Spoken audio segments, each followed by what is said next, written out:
Assalamu alaikum. Ina fata kowa lafiyan shi. Ya aka ji da jama'a. So, na ta receiving messages daga mutane. I think I've received about 300 messages from different people trying to ask why I am mute about the incident that happened last week. Well, I have just these few lines to say about that before I come back to the real reason why I'm doing this video today. I know both people very well, especially MARYAM. We went to the same school. She's a friend, and I am so sad. I am so sad that this unfortunate thing happened to both of them. It's one of the saddest news I have ever received in my life. It took me 24 hours to sit in the same position I was seated when I heard the news. I really can't say anything other than imabiliya addu'a. Allah ya ji kanshi, Allah ya masa rahama, Allah ya sa ya huta. Ita kuma MARYAM, there's nothing I can say about her situation because I don't know. I have no idea. I cannot judge her because I don't know. I don't know what happened in the house that night. If she did this, to Allah ya shirye ta. Allah kuma shi kaɗai ne zai iya judging wannan abun ma biliya ya riga da ya rasu. But I can't say anything more than this because this is just beyond me. It's just beyond me. All I can do is pray for both of them and their families. Allah ya ba mu families su haƙurin jure wannan rashin. Mu kuma Allah kar ya taɓa jarraba mu da irin wannan masifa. Allah ka raba mu da masifa don darajar annabi. Allah ka raba mu da zama ajalin mutum. Shine kawai addu'an da nake tun da wannan abun ya faru. I did not say anything other than inna lillahi wa inna ilaihi raji'un. Allah ka raba mu da masifa. Allah ka raba mu da masifa. So the next thing, the main reason why I'm making this video today is to address three things. First, I'll start with parents.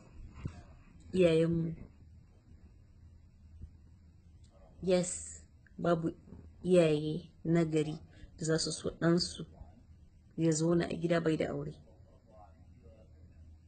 To amma abinda nake so iyaye su gane shi, by the time yaro ya zo gida so ɗaya so biyu, yau an yi dambe, gobe an fasa wannan, jibi an yi wannan, it is their responsibility to know that these people, wa'annan yaran za su iya ji ma junansu ciwo. It doesn't matter wani irin so ne a tsakaninsu. Ya zama dole idan yaronka ya dawo gida so ɗaya so biyu, idan shi ya daki mijin ko mijin ne ya dake shi, ni to me, aure bai kamata ya zama haka ba. Aure is a union of happiness. Is that not what it's supposed to be? Yeah, you can't be happy every day. Ba mu ce kullum ana cikin murna ba. But in dai ni kam ina da yaro na da na shawuya na girmar da shi, both namiji ko na mace, na aurar da shi, na zo su ɗaya so biyu na ji sun yi faɗa har ya kai ga kasa kwalba, wallahi sai na raba auren. Sai dai su mutu. Iyaye ya kamata su zauna su canza yanda suke handling al'amarin aure.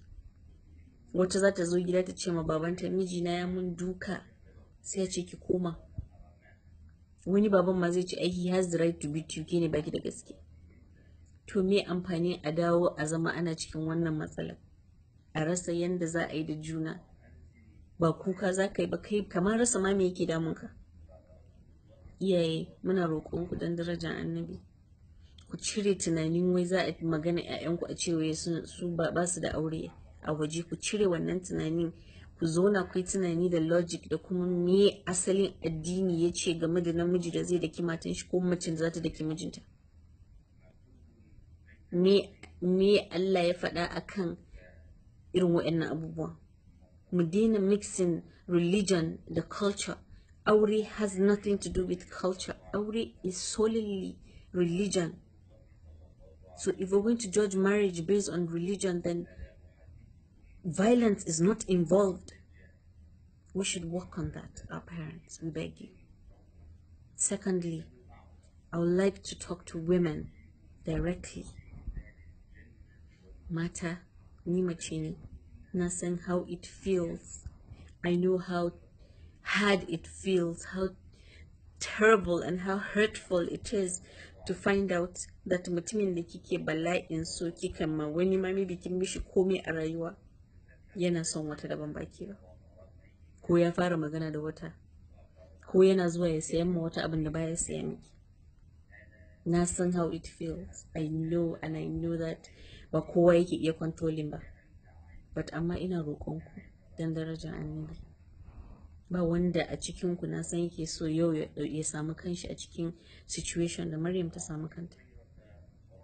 Mu rinka danne zuciyarmu, mu rinka danne zuciyarmu. Ni kullum ina cewa duk ranar da na aure mutum da har na jiwe in na kalle ka ina so in mare ka ma ba mai ɗauki muka in caka maka ba, zan tattara kayana in bar gidan. Na san that is not a solution, but what I'm telling you is haƙuri yana da amfani. Komai na duniya nan mai wucewa ne. Duk abin da ka mishi haƙuri wallahi zai wuce. Ina tabbatar muku cewa iyayenmu sun yi going through worse than abin da muke going through, saboda mazan da baka ma isa ma a yi shawara da kai ba, amma yanzu mai yiwa yana ma shawara da ke, mai yiwa ma za ki sani. To haƙuri, danne zuciya, addu'a. Kullum kika tashi da safe kice Allah ka raba ni da masifa, Allah ka raba ni da masifa, Allah ka sa ni fi ƙarfin zuciyana. Ku yi tunanin yaranku, ku ji tausayin iyayenku, ku yi haƙuri. Duk ranar da kika ji haƙurinki ya ƙare, tattara kayanki ki bar gidan, ba dole a ciki. You can start all over again, but kake yadda ki zama ajalin mutum. Mu rinka danne zuciyarmu, mu rinka haƙuri da ciwo, amma mu yi haƙuri. Allah ya san me yasa ya saka mu a wannan position ɗin.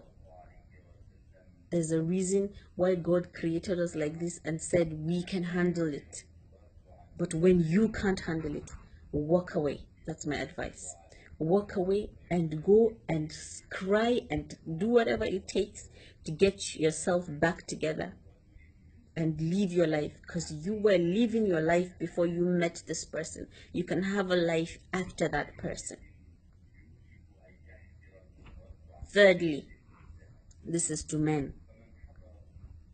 Alhamdulillah for you guys. Allah said you can marry more than one wife because of the nature that He created you.